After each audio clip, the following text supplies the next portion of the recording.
اعوذ باللہ من الشیطان الرجیم، بسم اللہ الرحمن الرحیم۔ السلام علیکم ورحمۃ اللہ وبرکاتہ۔ حضرت جی کیا حال ہے؟ ٹھیک ہے، اللہ کا شکر ہے۔ وعلیکم السلام ورحمۃ اللہ وبرکاتہ، الحمدللہ جی حضرت، نحمدہ ونصلی ونسلم علی رسولہ الکریم، اما بعد فاعوذ باللہ من الشیطان الرجیم، بسم اللہ الرحمن الرحیم۔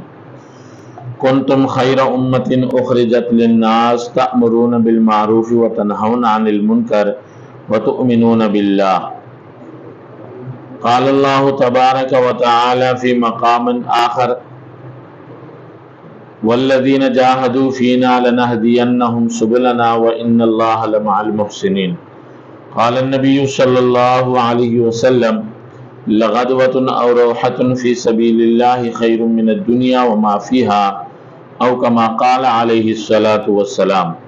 صدق اللہ العظیم۔ سامعین اکرام، ناظرین اکرام، میرے عزیز دوستو، بھائیو، آج ہمارا موضوع ہے دعوت و تبلیغ۔ دعوت و تبلیغ ایک ایسا منصب ہے اور یہ ایک ایسا کاز ہے اور ایسا مشن ہے کہ حضرات انبیاء علیہم الصلاۃ والتسلیمات کا مشن ہے۔ یہ حضرت آدم علیہ السلام سے شروع ہوا اور جناب نبی کریم صلی اللہ علیہ وسلم تک تمام انبیاء یہی دعوت و تبلیغ کو لے کر اپنی اپنی قوموں میں، اپنی بستیوں میں، اپنے علاقوں میں، اپنے ملکوں میں، اپنے لوگوں کے پاس آئے اور ان کو دعوت دی۔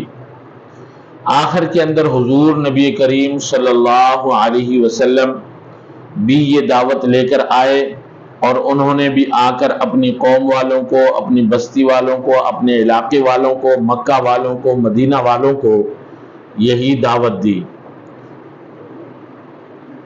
حضرات انبیاء علیہم الصلاۃ والتسلیمات کی دعوت پر جس نے لبیک کہا، اللہ جل شانہ نے ان کو دنیا میں بھی کامیاب کیا اور آخرت میں بھی ہمیشہ ہمیشہ کامیاب ہوں گے۔ سبحان اللہ۔ ان کی بہت سی مثالیں ہیں کہ حضرت نوح علیہ السلام نے اپنی قوم کو جب اللہ کا پیغام سنایا، ان کو دعوت و تبلیغ کی، جن لوگوں نے مان لیا، حضرت نوح علیہ السلام نے ان کو اپنی کشتی میں سوار کیا اور اللہ جل شانہ نے ان سب کو بچا لیا، اور باقی جنہوں نے انکار کیا، آپ کی نبوت اور رسالت کو جھٹلایا اور اللہ کی توحید کے پیغام کو جھٹلایا، دعوت و تبلیغ کو ٹھکرایا، اللہ نے طوفان نوح کے اندر ان کو غرق کر کے دنیا ہی میں ناکام کر کے دکھایا۔ استغفر اللہ۔ اسی طرح حضرت موسیٰ علیہ السلام کہ وہ بھی فرعون کو اور تمام بنی اسرائیل والوں کو اور فرعون والوں کو یہی دعوت دینے لگے، اور انہوں نے بھی اللہ کی طرف لوگوں کو بلایا اور دعوت و تبلیغ کی۔ جن لوگوں نے حضرت موسیٰ علیہ السلام کی بات کو مان لیا، اللہ نے ان کو دریا سے پار لگا دیا اور وہ کامیاب ہو گئے، اللہ نے ان کو نجات دی۔ اور جن لوگوں نے آپ کی نبوت اور رسالت کو ٹھکرایا اور آپ کی دعوت و تبلیغ کو ٹھکرایا اور آپ کی بات کو نہ مانا، اللہ نے ان کو ناکام کر کے دکھایا۔ فرعون اور اس کے حواری وہ اپنے لاؤ لشکر اور طاقت کے گھمنڈ کے ساتھ اللہ نے دریائے قلزم کے اندر ان کو غرق کر کے دکھایا اور ہمیشہ ہمیشہ کے لیے ناکام کیا۔ اور یہ بھی اللہ نے بتا دیا کہ جو دعوت و تبلیغ کو نہیں مانے گا اور اس کو ٹھکرائے گا، انبیاء کی بات کا رد کرے گا، اللہ کی توحید کا انکار کرے گا، نبیوں کی نبوت اور رسالت کا انکار کرے گا، اللہ جل شانہ اس کو ناکام کرے گا، چاہے وہ کتنا ہی بڑا مالدار کیوں نہ ہو، چاہے کتنا ہی بڑا بادشاہ، وزیر اور مشیر کیوں نہ ہو، چاہے وہ کتنا ہی زیادہ لاؤ لشکر اور فوج رکھنے والا کیوں نہ ہو۔ یہ فرعون خدائی کا دعویٰ کرنے والا مصر کا بادشاہ تھا، اس کی ایک بڑی فوج تھی اور اس کے زمانے کے اندر قارون ایک بہت بڑا مالدار آدمی تھا جس کے خزانوں کی چابیاں اور ایک بڑی مضبوط قسم کی جماعت اٹھا کر پھرتی تھی۔ اور اسی طرح اس کے زمانے کے اندر بہت سارے ایسے لوگ، شداد قسم کے لوگ جو مالدار تھے، جنہوں نے اپنی جنت بنا لی تھی اور وہ سمجھتے تھے شاید ہم کامیاب لوگ ہیں، لیکن اللہ نے دنیا میں ان کو ناکام کر کے دکھایا اور آخرت میں بھی ہمیشہ ہمیشہ ناکام ہوں گے۔ اسی طرح حضرت ابراہیم علیہ السلام، یہ تو کفر و ظلمت کے اندھیروں میں توحید کا روشن مینار ہیں کہ انہوں نے جس گھر کے اندر آنکھ کھولی تھی اس گھر کے اندر بت بنائے جاتے تھے۔ ان کے والد خود آزر جو ہے وہ بت تراشتے تھے، بت بناتے تھے، بتگر تھے، اور جب انہوں نے آنکھ کھولی تو اپنے آس پاس بتوں کو دیکھا، لیکن اللہ رب العزت نے ان کو نبی بنایا اور ہدایت عطا فرمائی اور نبوت اور رسالت عطا کی، تو انہوں نے اپنے باپ کو سب سے پہلے دعوت و تبلیغ کی۔ انہوں نے نہ مانا اور دھمکی دی اور کہا کہ میں آپ کو پتھروں سے مار کر ہلاک کر دوں گا، یا مجھ سے دور ہو جا اور کبھی مجھ سے ملنا نہیں۔ یہاں تک کہ حضرت ابراہیم علیہ السلام نے اپنے وقت کے، اپنے دور کے نمرود بادشاہ کو اور اس کے ماننے والوں کو، ان کو دعوت دی، انہوں نے بھی اس دعوت کو ٹھکرایا۔ اس کے پاداش میں حضرت ابراہیم علیہ السلام کو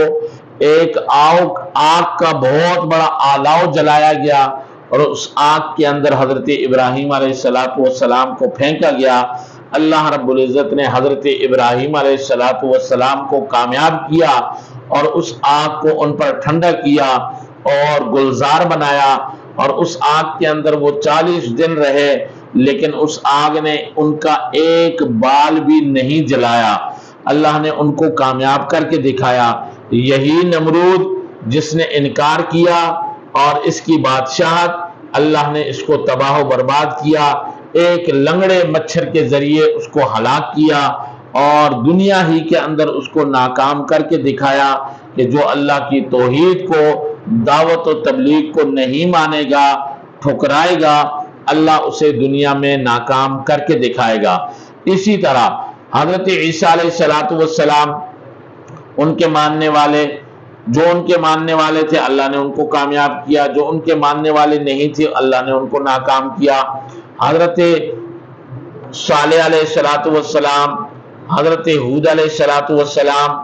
اور قوم عاد، قوم سمود، یہ جتنی بھی قومیں آئیں، ان قوموں کو اللہ نے تباہ و برباد کیا، اس لیے کہ انہوں نے اپنے نبیوں کی بات کو نہ مانا، دعوت و تبلیغ کو ٹھکرایا، جھٹلایا۔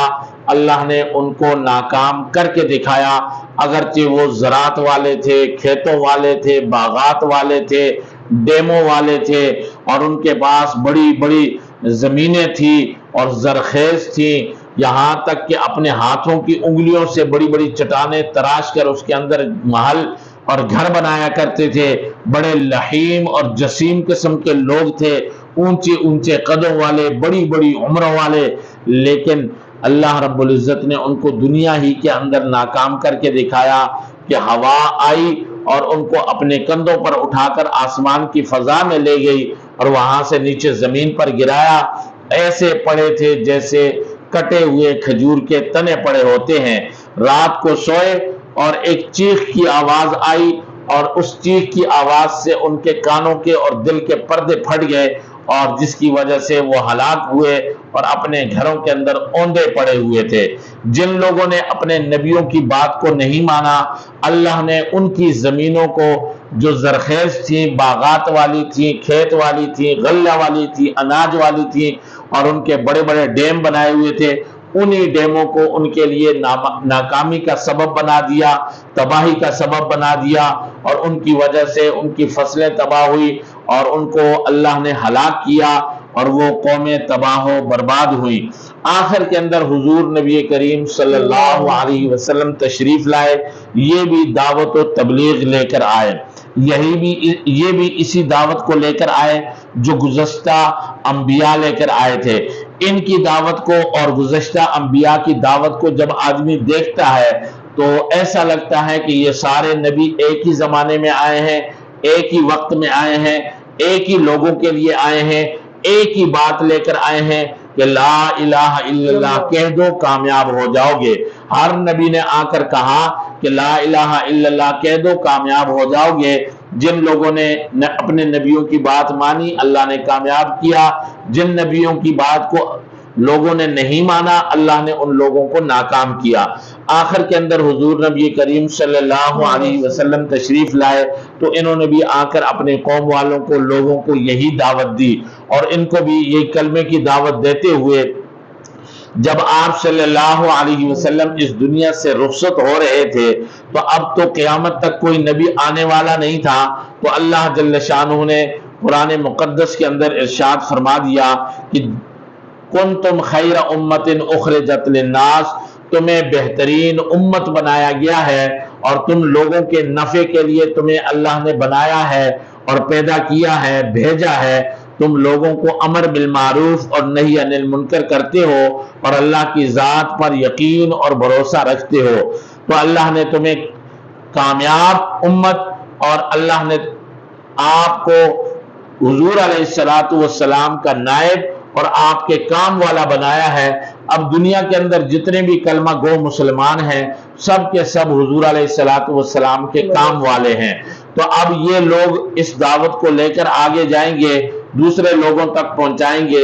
اس لیے تو رسول اللہ صلی اللہ علیہ وسلم نے اپنے آخری خطبے کے اندر جو حجت الوداع کا خطبہ ہے اس کے اندر یہی فرمایا تھا، بلغوا عنی ولو آیا، اگر میری طرف سے ایک آیت بھی تمہیں پہنچی ہے تو وہ دوسروں تک پہنچا دو۔ اور ان لوگوں سے مخاطب ہو کر یہ کہا تھا کہ میں نے یہ پیغام جو اللہ نے مجھے دیا تھا آپ لوگوں تک میں نے پہنچایا یا نہیں پہنچایا؟ سب نے کہا کہ بالکل آپ نے اللہ کا پیغام ہم تک پہنچا دیا، بلکہ پہنچایا نہیں، اس کا حق بھی ادا کر دیا۔ تو اس پر رسول اللہ صلی اللہ علیہ وسلم نے آسمان کی طرف شہادت والی انگلی اٹھائی اور فرمایا کہ اے اللہ گواہ رہنا، اے اللہ گواہ رہنا، اے اللہ گواہ رہنا کہ میں نے ان لوگوں تک تیرا پیغام پہنچا دیا۔ اور پھر ان لوگوں سے مخاطب کر کے فرمایا کہ اب یہ میرا پیغام دوسروں تک پہنچانا تمہاری ذمہ داری ہے، جو حاضر ہیں وہ غائبین تک پہنچائیں گے۔ آج وہ اس وقت صحابہ کرام حاضر تھے، انہوں نے پوری دنیا کے اندر دین کو پہنچایا،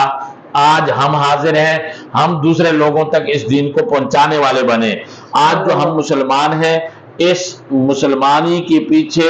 صحابہ اکرام کی بہت بڑی قربانیاں ہیں کہ وہ کلمہ لے کر دریا عبور کیے، جنگلات عبور کیے، صحرا عبور کیے، اور شہر بستی بستی، قریہ قریہ، گاؤں گاؤں، دیہات دیہات، جنگلوں میں، صحراؤں میں، ہر جگہ ہمارے مکانوں کی دہلیز تک انہوں نے کلمہ پہنچایا اور ہمیں مسلمان بنایا۔ ہمیں تو اس قربانیوں کا کوئی پتہ نہیں ہے کہ ہم نے اس کلمے کے مطابق ہم نے قربانیاں نہیں دی، لیکن قربانیاں جو دی ہیں وہ صحابہ اکرام نے دی ہیں۔ تو اس لیے صحابہ اکرام رضوان اللہ علیہم اجمعین نے جب اس کلمے کے مطابق اپنی زندگی بنائی، اپنے نبی کی بات کو مانا، اللہ کی توحید کو مان لیا اور دعوت و تبلیغ کے اوپر چلے، تو اللہ نے دنیا ہی کے اندر ان کے لیے اعلان کیا رضی اللہ عنہم ورضوا عنہ، اولئک هم المفلحون،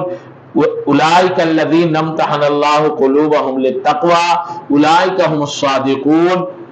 یہ لوگ کامیاب لوگ ہیں، اللہ ان سے راضی ہے، یہ اللہ سے راضی ہیں، اور دنیا ہی کے اندر ان کی اپنی رضا کا اعلان کیا اور ان کی کامیابی کا اعلان کر دیا، اور فرمایا کہ بھائی جو آدمی بھی اس دعوت و تبلیغ کے کام کے ساتھ جڑا رہے گا جو حضور نبی کریم صلی اللہ علیہ وسلم لے کر آئے ہیں، اور یہ 1.25 لاکھ انبیاء کا کام ہے، اس کام کے ساتھ جڑیں گے تو یہ نبیوں والا کام ہے۔ اللہ نے جیسے نبیوں کا مرتبہ مقام بلند کیا ایسے ہی ان لوگوں کا مقام اور مرتبہ بھی بلند ہوگا، اور جس طرح اللہ نے نبیوں کو کامیاب کیا ان لوگوں کو بھی اللہ کامیاب کرے گا جو اس دعوت و تبلیغ کو آگے لے کر چلیں گے۔ یہ دعوت و تبلیغ ایسی تبلیغ ہے کہ اگر ہمارے کہنے سننے سے کوئی آدمی راہ راست پر آ جائے، نماز پڑھنے والا بن جائے، کلمے کے مطابق اپنی زندگی بنا لے، ہماری نجات کے لیے کافی ہے۔ اس راستے کے اندر چلنا